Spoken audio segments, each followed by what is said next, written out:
नमस्ते, मी Snehal गप्पनकर. SP9 मराठीमध्ये आपलं पुन्हा एकदा स्वागत. तर पाहूयात आजची विशेष बातमी. शहराची 28 वर्षांची गौरवशाली परंपरा असलेला ईद फेस्टिवल यंदाही बिंदू चौक येथे मोठ्या उत्साहात सुरू झाला आहे. कोल्हापूर महानगरपालिकेचे उपमहापौर अक्षय जरग यांच्या हस्ते हा महोत्सवाचे उद्घाटन करण्यात आले.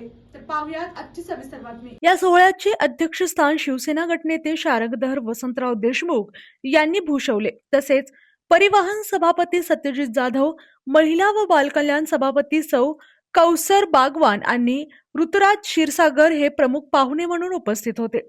यंदाच्या ईद फेस्टिवलमध्ये केवळ उत्सव साजरा न करता सामाजिक बांधिलकीही जपण्यात आली. वाढदिवसाचे औचित्य साधून उन्हात काम करणाऱ्या महानगरपालिकेच्या सफाई कर्मचाऱ्यांना संरक्षण मिळावे यासाठी मोफत पांढऱ्या टोप्यांचे वाटप करण्यात आले.